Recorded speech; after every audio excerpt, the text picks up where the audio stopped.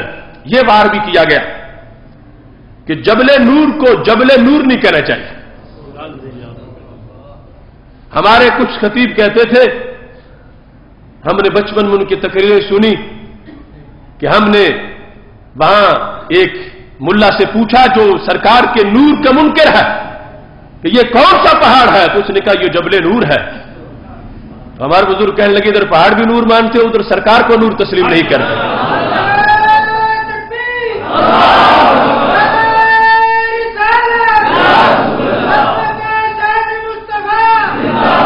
تو انہوں نے چونکہ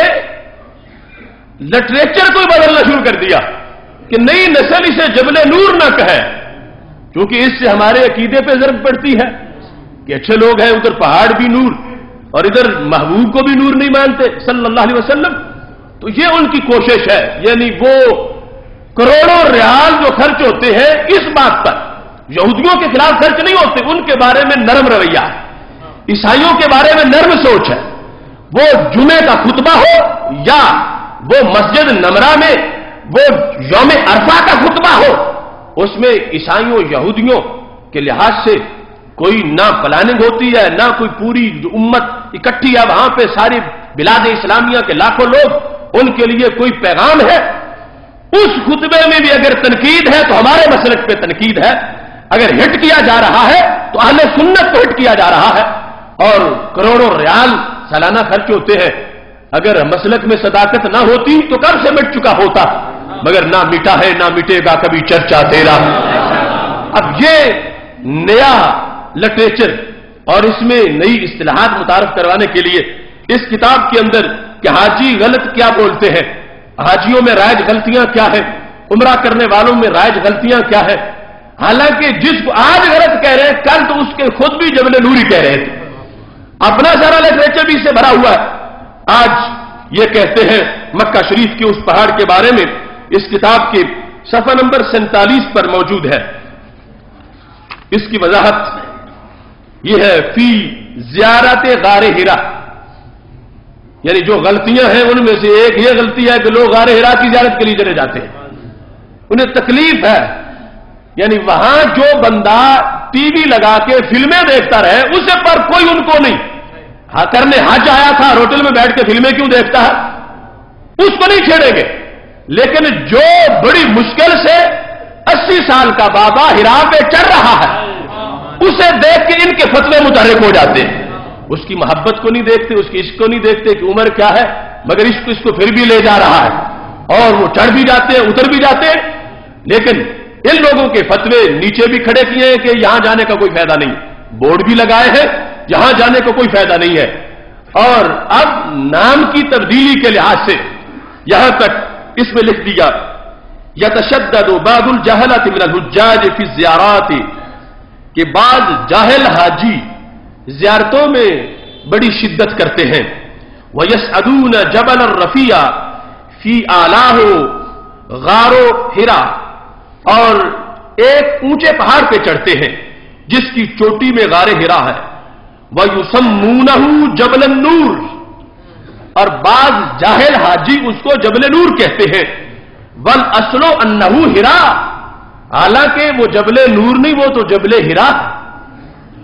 اب یہ سوچ دیکھو، حاجیوں کی غلطیاں صحیح کر رہے ہیں، اپنا پتہ ہی نہیں کہ اپنی غلطیاں کیا کیا ہیں. کہتے ہیں جاہل حاجی کہتے ہیں کہ یہ جبل نور ہے، لیکن ہمارے نزدیک کہتا ہے بل اصل انہ حرا، حالانکہ وہ جبل حرا ہے، جبل نور نہیں ہے. تو یہ نیا نام جبل حرا، جبل نور کی جگہ رکھنا چاہتے ہیں، کیونکہ نور کے لفظ سے بھی ان کو چڑ ہے کہ اس کی وجہ سے ہمارے دیگر عقائد پہ وہ ایک ضرب لگے گی. تو اس طرح اب آ کے ان کو یاد آیا کہ یہ جو ساری تاریخ میں جبل نور جبل نور جبل نور کہا جاتا رہا، اس جبل نور سے تو ہمارے اندر فطور پیدا ہو جائے گا. ان کے بقول اب کس کو کہتے ہیں؟ یہ بعض جاہل حاجیوں نے نام رکھ دیا یسمونہ، وہ اس کو جبل نور کہتے ہیں، حالانکہ یہ جبل نور نہیں، تو یہ جبل حرا ہے. یہ دیکھو کہ کس طرح عداوت ہے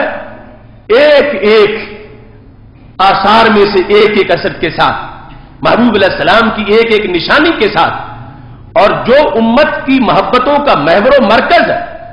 اور ہمیشہ جو نام پکارا جاتا رہا. اب کیا ضرورت پڑی ہے ان کو کہ یہ لکھے کہ اس کو جبل نور نہ کہا جائے، اس کو جبل حرا کہا جائے؟ اس کے پیچھے فلسفہ کیا، اس کے پیچھے دین کیا، اس کے پیچھے شریعت کیا؟ اگر زندگی میں ایک بار جو پہنچا مکہ شریف اور سرکار کی خوشبو سونگتے سونگتے ہرا میں جا پہنچا، تو اس کی تو بیٹری چارج ہو رہی ہے. اور ان لوگوں کو تکلیف ہے کہ یہ آیا کیوں ہے، یہ پہنچا کیوں ہے، یہ چڑھا کیوں ہے، اور یہ کہتے خیر خواہ ہم اس کیا ہے کہ یہ جاہل ہے، اس کو پتا نہیں، ہم اس کو صحیح نام بتانا چاہتے ہیں. تو آپ نوٹ کریں کہ کس حد تک بغض جا پہنچا. غلطیاں حاجیوں کی صحیح کر رہے ہیں اور اپنی غلطیوں کی خبر ہی نہیں ہے. ایسے ایسے کرتوت ان اماموں کے ہیں کہ آج پوری دنیا میں مذاق بن چکا. نیٹ پہ آپ دیکھ سکتے ہیں، وہ 26 اکتوبر سے پہلے، بلکہ وہ 26 ستمبر کی نماز مغرب کی ادائیگی نیٹ پہ دیکھ لیں. اوپر لکھو انتظروا دقیقہ، یہ عربی کے الفاظ لکھو تو آپ کو نظر آئے گا کہ مسجد نبوی شریف میں نماز مغرب ادا کی جا رہی ہے. تکبیر ہو گئی ہے، اذان ہوئی، تکبیر ہوئی، اور وہ جو شیخ حذیفی ہے وہ جماعت کرا رہا ہے. جماعت شروع ہو گئی تو کیمرہ اس پہ لگا ہوا ہے. مسجد نبوی شریف، ہزاروں لاکھوں لوگ نماز پیچھے پڑھ رہے ہیں. تو تھوڑی دیر کے بعد وہ اپنی جیب سے فون نکالتا ہے، موبائل، وہ نظر آتا ہے. اب ظاہر ہے کہ کوئی کال کسی کی آ گئی ہے. اس طرح بائیں ہاتھ میں اس کو دیکھ رہا ہے اور پھر کہتا ہے انتظروا دقیقہ، جس کا مطلب ہے تم 1 منٹ انتظار کرو، میں ذرا فون سن کے آ جاتا ہوں. انتظروا دقیقہ. اب پیچھے ہے عربی اجمی، انہیں کیا پتا ہے کہ انتظروا دقیقہ کا یہ مطلب ہے انتظار کرو یا کوئی سورت پڑھ رہا. انتظروا دقیقہ، 1 منٹ انتظار کرو، یہ کہہ کے دائیں طرف مڑتا، کمرے میں داخل ہوتا، اور پھر پیچھے مسجد نبوی شریف کا مصلی خالی پڑا ہے اور لاکھوں لوگ ہاتھ باندھے پیچھے کھڑے. پوری دنیا میں اسلام کا مذاق اڑایا گیا. نیٹ پر اس کو دیکھو اور پھر دیکھو کہ وہ کتنے دین کے ذمہ دار ہیں. ہمیں کہتے ہیں ان کے چیلے جو اسلام وہاں ہے وہی تو اسلام ہے. تو یہ اسلام ہے کیا؟ رب کی نماز سے کسی کی کال سننا زیادہ ضروری ہے؟ لاکھوں لوگوں کی نماز خراب کر کے کسی کا فون سننے چلے جانا کس شریعت میں اس کی اجازت ہے؟ آپ دیکھیں گے 2-3 منٹ کے بعد وہ پھر آتا ہے مصلی پہ کہتا ہے سبو صفوفکم، صفیں سیدھی کر لو، اللہ اکبر، پھر نئے سرے سے وہ شروع ہو جاتا ہے۔ اب پچھلے یہ سمجھ رہے ہیں شاید رکعت ختم ہو گئی ہے، رکوع جانے کا ٹائم آ گیا ہے۔ کچھ لوگوں نے ہاتھ چھوڑے ہوئے ہیں، کچھ لوگوں نے نماز کی نیت کی ہوئی ہے، کوئی کسی انداز میں ہے، کوئی کسی انداز میں ہے۔ یہ مسجد نبوی شریف کا امام ہے جو جماعت کرا رہا ہے۔ انہوں نے جب یہ نیٹ پہ آئی بات تو بڑی کوشش سے اس کو ختم کروایا، مگر وہ آج بھی پھر بھی نیٹ پہ موجود ہے، اور ستم والا ستم یہ ہے کہ پھر اس کو دلیل سے ثابت کرنے کی کوشش کی گئی۔ رسول اللہ صلی اللہ علیہ وسلم کی حدیث پیش کر کے اس حذیفی کو سرکار کے ساتھ ملانے کی کوشش کی گئی، اور کہا گیا ایسا کرنا کوئی بات نہیں ہے۔ اب یہ تو چلو انفرادی جو کچھ وہ کرتے ہیں کرتے رہیں، کہ نماز پڑھ رہے ہو فون آ جائے تو آن کر کے یہ بتا دے مصلی میں نماز پڑھ رہا ہوں، چلو اس کی اپنی نہیں ہوئی، وہ علیحدہ پڑھ رہا تھا، کب سائڈ پہ رکھا ہے، نماز پڑھتے پڑھتے سجدہ بھی دیتا ہے، چائے بھی پی لیتا ہے اٹھ کے، تو اپنی اس کی علیحدہ نماز ہے جو وہ اپنی خراب کر رہا ہے۔ لیکن ہمارا جو نظریہ ہے اقتدا کے لحاظ سے وہ تو ہے ہی جدا وہاں کی اقتدا کے لحاظ سے، لیکن یہ جو امام بنا ہوا ہے اور اتنے لوگوں کو پیچھے کھڑا کیا ہوا ہے، غلطیاں ہماری صحیح کرتے ہیں اور اپنی کوئی کسی غلطی اور جو جہاں تک دین میں بگاڑ پیدا کیا اس کی طرف توجہ ہی نہیں ہے۔ آخر کیا مجبوری ہے، کتنی ضروری وہ کال تھی کہ جس کے لیے نماز کو چھوڑا گیا اور مصلی چھوڑ کے اتنی دیر تک وہ شخص غائب رہا، اور پھر نئے سرے سے آ کر پچھلے اسی طرح کچھ ہاتھ باندھے کھڑے ہیں، وہ نظر آتے ہیں باقاعدہ اس ویڈیو کے اندر، اور پچھلوں کو پتہ ہی نہیں کہ ہمارا امام غائب ہو چکا ہے، اور اس کو شاید بیوی نے بلایا ہے یا کس نے دعوت دی ہے، اور وہ پھول سننے چلا گیا ہے۔ ایسے لوگ جب حرم پہ ہو اور امامتیں کر رہے ہو اور تم یہ سمجھو کہ جو کچھ وہاں ہے وہی ٹھیک ہے، اگر برے ہوتے جھوٹے ہوتے تو وہاں کیوں ہوتے؟ اگر یہ دلیل بناؤ تو پھر قبلہ اول میں یہودی ہیں، کیا وہ سچے ہیں کہ ان کے قبضے میں ہے؟ اس واسطے سونا جنگل رات اندھیری چھائی بدلی کالی ہے،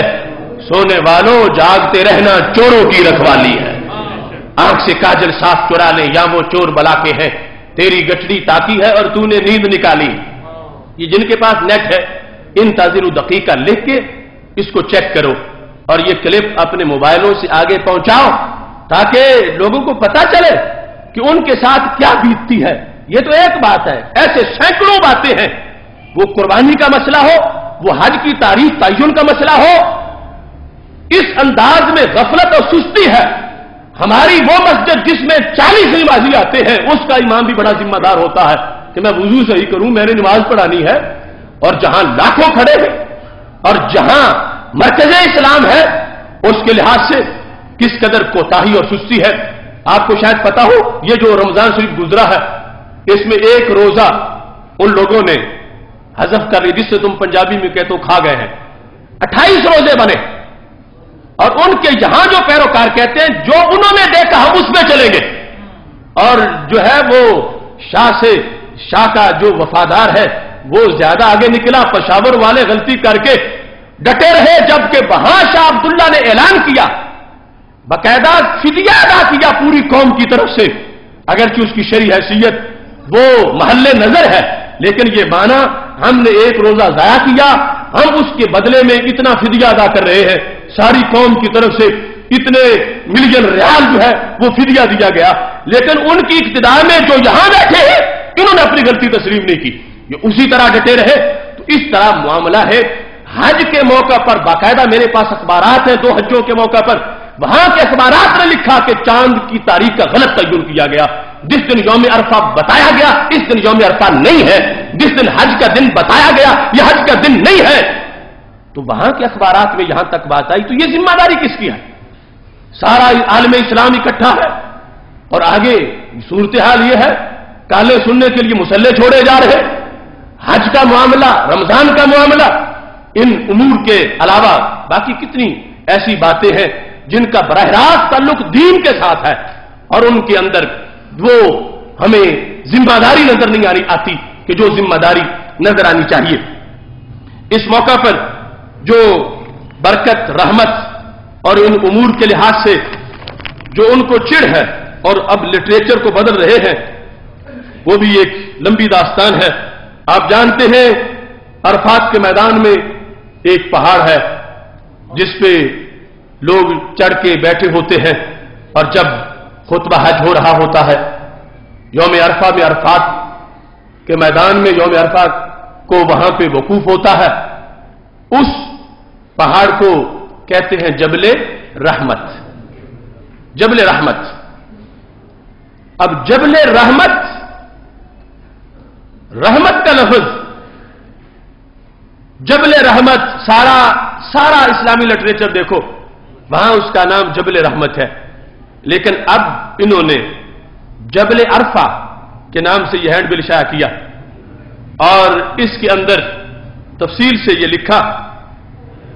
کہ جبل عرفہ آس پاس کے بلند پہاڑوں کی بنسبت چھوٹا پہاڑ ہے۔ اس کا تعارف کرواتے ہوئے یہ کہا کہ اس میں عرفات کے میدان میں ایک پہاڑ ہے جس کے کئی نام ہیں۔ ایک نام ہے جبل الال، ایک ہے جبل عرفہ، ایک ہے جبل رحمت، ایک ہے جبل دعا، ایک ہے جبل مشات، ایک ہے جبل کاکب اور ایک ہے جبل قرین۔ یہ سارے لکھ کے کہا تاہم جبل الال اور جبل عرفہ کے صرف دو ہی نام تاریخی اور شرعی اعتبار سے درست ہیں، یا جبل الال کہو یا جبل عرفہ کہو، جبل رحمت نہیں کہہ سکتے کہ یہ اس کا شرعی نام ہی نہیں ہے۔ جو اس کو جبل رحمت کہتا ہے وہ غیر شرعی بات کرتا۔ اب اندازہ لگاؤ، لفظ نور ہو، لفظ برکت ہو، لفظ رحمت ہو،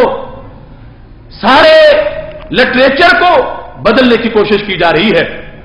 اور یہ ناموں کے لحاظ سے ان میں بڑی حساسیت ہے۔ عربی زبان میں اس کو حساسیت کہیں گے، اردو میں، انگلش میں الرجی۔ جدہ میں ایک مسجد ہے جس کو مسجد سیدہ فاطمہ رضی اللہ تعالی عنہا کہا جاتا تھا، اب وہاں پر اس کا نام بدلا گیا کہ اس کو مسجد فاطمہ نہ کہا جائے۔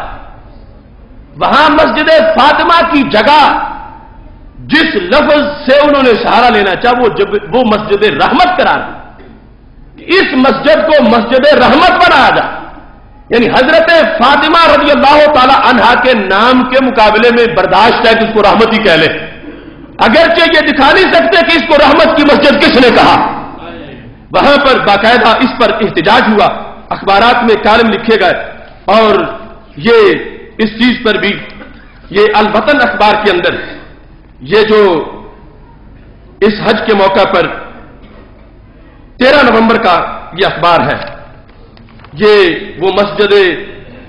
فاطمہ رضی اللہ تعالی عنہا کا فرنٹ ہے جہاں لوگ جا رہے ہیں۔ اوپر مضمون میں لکھا گیا مسجد الرحمہ تغییر الاسم، مسجد رحمہ ما زال مسجد الرحمہ الواقع فی مدینہ جدہ، جدہ شہر میں جو مسجد رحمہ ہے اس میں اب بھی لوگوں کا رش ہے۔ تو لکھتا ہے کہ نام بدلنے سے آنے والوں میں کوئی فرق نہیں پڑا، تغیر الاسم وبقیت الطقوس، نام تو بدلا گیا مگر مذہبی جنونی پھر بھی مذہبی رنگ لے کے وہاں پہنچتے ہیں۔ طقوس کہتے ہیں دینی رسومات کو، دینی اداؤں کو، تو کہتے ہیں نام بدلا تھا کہ کوئی نہ آئے، کہ حضرت فاطمہ رضی اللہ تعالی عنہا کی نسبت سے مسجد کو لوگ عظیم جانتے ہیں، اس میں آتے ہیں، تو ہم نے نام بدل دیا۔ نام بدلا اور مسجد فاطمہ کی جگہ مسجد رحمہ رکھا، جہاں ساری عمر سے صدیوں سے جبل رحمت تھا اس کی جگہ جبل عرفہ کو ہائی لائٹ کرنے لگے، اور یہاں پر سیدہ فاطمہ رضی اللہ تعالی عنہا کے نام سے جو بغض ہے اس نام کو مٹا کے مسجد رحمہ لکھا، مگر کہتے ہیں کہ اس کوشش کا کوئی فائدہ نہیں ہوا۔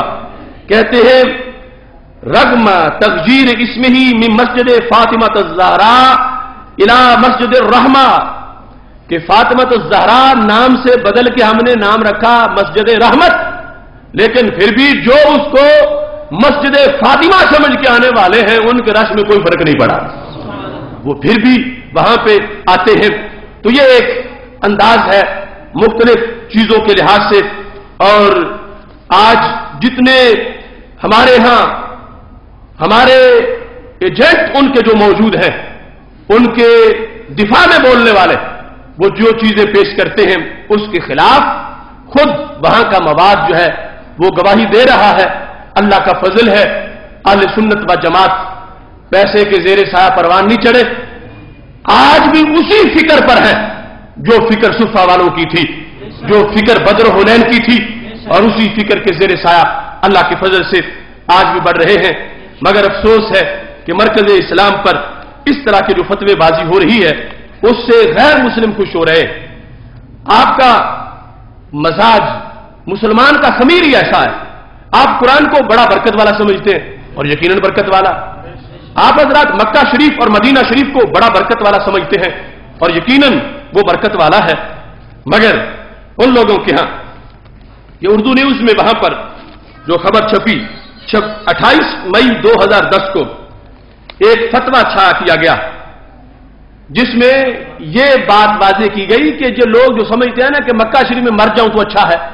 یا مدینہ شریف میں مر جاؤں تو مجھے فائدہ ہوگا، ان کا یہ سوچ بالکل غلط سوچ ہے. یہ اس کا پورا مضمون لکھا گیا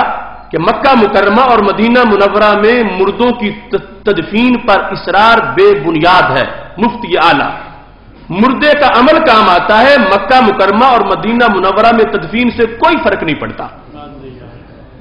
سعودی عرب کے مفتی اعلیٰ شیخ عبدالعزیز آل شیخ نے یہ کہا ہے کہ مکہ مکرمہ اور مدینہ منورہ میں مردوں کی تدفین کی اسلام میں کوئی بنیاد نہیں ہے. یہ کون سا اسلام؟ مکہ شریف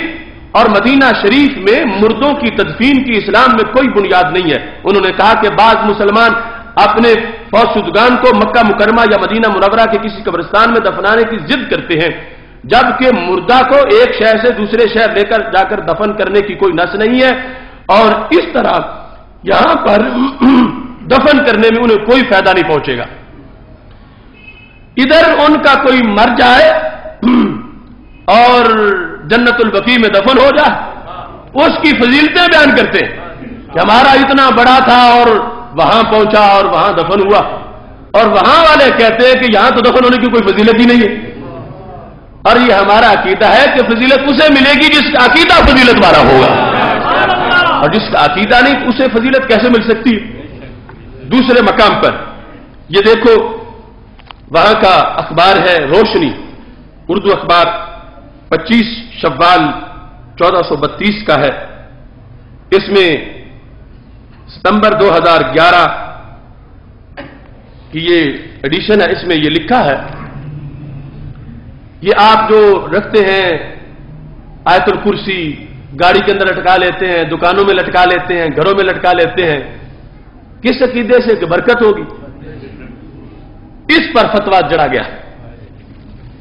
کہتے ہیں اسی طرح کوئی کاغذ، پیتل یا دھات کے بنے ہوئے وہ ٹکڑے جس میں لفظ اللہ یا آیت الکرسی لکھا ہو، اسے اس اعتقاد سے گاڑی کے اندر لٹکانا کہ یہ گاڑی کی حفاظت یا گاڑی کو شر و فتن سے بچائے گا، یہ بھی توحید کی مخالفت ہے. چلو وہ جو جادوگروں کے معاملے ہیں، کوئی کسی شیطان کا نام لکھتا ہے، وہ جو ان کے لحاظ سے تو بات ٹھیک ہے کہ شیطانوں کے نام میں برکت کیسے آئے، مگر یہاں فتویٰ لفظ اللہ پر، یہاں فتویٰ آیت الکرسی پر کہ آیت الکرسی لٹکاتے ہو گھر میں یا گاڑی میں اور یہ سمجھتے ہو کہ اس سے برکت ملے گی اور فتنوں سے میں بچا رہوں گا. تو اس کے بارے میں یہ لکھا، یہ بھی توحید کی مخالفت ہے، اس میں بھی شرک ہے. اب کس طریقے سے ان لوگوں کا ذہن مطمئن کیا جائے کہ یہ اوروں کو مشرک نہ سمجھے؟ ان کے لحاظ سے تو جو گاڑی میں یہ پلیٹ لگائے ہوا آیت الکرسی والی جو گھر میں لگایا ہوا ہے وہ بھی دین سے خارج ہو گیا، وہ بھی توحید کا مخالف ہو گیا. اس بنیاد پر یہ دین مروت کے خلاف ایک سازش ہے. وہ جو معاہدہ تھا برطانیہ کے ساتھ، اس کی تفصیلات پر دن بدن عمل کیا جا رہا ہے اور امت مسلمہ کو شرک کے تیروں سے لہولہان کیا جا رہا ہے. جو باتیں ناجائز ہیں، خرافات ہیں، ہم بھی اس کے خلاف جہاد میں مصروف ہیں، انہیں ان کا خاتمہ ضروری ہے۔ جس طرح ہم نے مزارات کی حاضری کے لحاظ سے ہینڈ بل شائع کیے، اس سلسلہ میں آج بھی اس تحریک کو جاری رکھے ہوئے ہیں کہ جو مزارات کی حاضری کے وقت ڈھول ڈمکے ہیں، یہ چرسے بھنگے ہیں یا اس طرح کے جو کرتوت ہیں، ان سے مزارات والے خوش نہیں ہوتے، اور وہ عقیدہ، وہ عمل، وہ کام اہل سنت کا نہیں ہے، اس کا محاسبہ ضروری ہے۔ لیکن یہ امور جن پر ان کی سوئی جا رکی ہے، ان کاموں کو بھی توحید کے مخالف کہہ دیا اور ان کاموں کو بھی شرک میں داخل کر دیا، تو یہ معاذ اللہ بہت بڑی سازش ہے اسلامی جان کے خلاف۔ ان باتوں کو اچھی طرح ذہن میں رکھنا چاہیے، اور یہ یاد رکھیں کہ 4 جنوری کا روشن دن آ رہا ہے جو اس صدی میں بڑی اہمیت رکھتا ہے۔ 4 جنوری کا دن یوم ناموس رسالت ہے کہ جس دن غازی ممتاز حسین قادری نے گستاخ گورنر کو واصل جہنم کیا، جس دن غازی ممتاز حسین قادری نے گستاخانہ سوچ کی کمر توڑی، جس دن غازی ممتاز حسین قادری نے مغرب کے ایجنٹوں کے مقابلے میں ایک روشن کردار ادا کیا، وہ 4 جنوری کو بھول نہ جانا۔ غازی ممتاز حسین قادری کا جذبہ اڈیالہ جیل سے آج بھی ہمیں آوازیں دے رہا ہے، اور شیر مرد نے شکست نہیں کھائی، شکست خوردہ بات نہیں کی، اپنے اقرار پہ ڈٹا ہے اور انشاءاللہ ڈٹا رہے گا۔ اس دن میں ان کو خراج تحسین پیش کرنے کے لیے سارے شہروں میں ریلیوں کا، جلسوں کا، کانفرنسوں کا اہتمام ہونا چاہیے۔ اس سلسلہ میں ایک بڑا پروگرام لاہور میں منعقد ہو رہا ہے۔ ادارہ صراط مستقیم پاکستان کے زیر اہتمام پریس کلب لاہور کے سامنے 11 بجے مظاہرہ ہوگا، پھر ریلی داتا دربار پہ پہنچے گی، اور حضرت داتا گنج بخش اجمیری رحمہ اللہ تعالیٰ کے دربار گور بار کے زیر سایہ بہت بڑا کنونشن ناموس رسالت کے حوالے سے غازی ممتاز حسین قادری کی حمایت میں منعقد کیا جا رہا ہے۔ آپ تمام حضرات اس ریلی میں بھی پہنچے اور اس کے بعد اس کنونشن میں بھی پہنچے۔ اللہ کے فضل سے اسی رات کو ہم نے کراچی میں بھی پروگرام رکھا ہے، اور وہاں بھی اسلام آباد میں بھی بڑے بڑے شہروں میں پروگرام ہو رہے ہیں۔ یہ وقت ہے کہ آپ اس شخص کے ساتھ اور کوئی تعاون نہیں کر سکتے تو یہ تو کم از کم ظاہر کرے کہ تم جیل میں اندر محبوب کی محبت میں خوش بیٹھے ہو، تو ہم جیل سے باہر تمہارے تعاون میں سڑکوں پہ نعرے لگا رہے ہیں اور یہ اظہار کر رہے ہیں کہ غازی ممتاز حسین قادری اکیلا نہیں، پوری قوم غازی ممتاز قادری کا ساتھ دے رہی ہے۔ اس سلسلہ میں اس دن کو اچھی طرح یاد رکھنا ہے اور مکمل تیاری کرنی ہے، اور جو سوچ آج غازی ممتاز قادری سے ٹکرا رہی ہے اس سوچ کے خاتمے کے لیے بھی بھرپور کردار ادا کرنا ہے۔ عصر حاضر کا حسینی کردار غازی ممتاز حسین قادری کا کردار ہے، اس سے ٹکرانے والا کردار یزیدی کردار ہے، خواہ وہ کوئی لیڈر ہو، کوئی کمپنی ہو، کوئی تنظیم ہو، وہ یزیدی کردار لے کر غازی ممتاز قادری سے ٹکرا رہے ہیں، اور یزیدیت مٹ جائے گی۔ حسینیت کل بھی زندہ تھی، حسینیت آج بھی زندہ ہے۔ یاد رکھیں، ادارہ صراط مستقیم پاکستان کے زیر اہتمام 14 جنوری کو ایک تاریخ ساز سیمینار منعقد ہو رہا ہے لاہور میں، جامعہ نعمانیہ جو اہل سنت کی تاریخی درسگاہ ہے، داتا صاحب رحمۃ اللہ علیہ کے عرس کے موقع پر 14 جنوری بروز ہفتہ بعد از نماز عشاء کنز الایمان سیمینار کا انعقاد کیا جا رہا ہے۔ مجدد دین و ملت امام اہل سنت حضرت امام محمد رضا خان فاضل بریلوی رحمۃ اللہ علیہ نے جو ترجمہ قرآن مجید کا کیا، جس نے اس صدی میں اور پچھلی صدی میں اور انشاءاللہ قیامت تک کے لیے عقائد کو محفوظ کرنے کے لیے جو کردار ادا کرنے کی صلاحیت اس میں موجود ہے، اس ترجمے کے محاسن کو ہائی لائٹ کرنے کے لیے یہ سیمینار منعقد کیا جا رہا ہے۔ آج جو فتنے آئے ہیں وہ اس لیے کہ امام کی سوچ کو چھوڑا گیا، اسے نظر انداز کیا گیا، تو ہم دوبارہ قوم کو اس طرف متوجہ کرنا چاہتے ہیں۔ قرآن کتاب ہدایت ہے، عربی زبان میں ہے، اردو والے سمجھنے کے لیے ہر ایک کی طرف متوجہ نہ ہوں، اس سوچ پر آئیں کہ جو سوچ قرآن و سنت کا ترجمہ نہیں کر رہی بلکہ ترجمانی بھی کر رہی ہے۔ تو کنز الایمان سیمینار وقت کی اہم ضرورت ہے، اس سیمینار کو بھرپور طریقے سے آپ نے کامیاب کرنا ہے، اور یہاں گوجرانوالا میں استحکام پاکستان کانفرنس کا انعقاد بھی 8 جنوری کو ہو رہا ہے، اس کے لیے بھی بھرپور تیاری کرنی ہے. اللہ عمل کی توفیق عطا فرمائے. وآخر دعوانا الحمدللہ رب العالمین.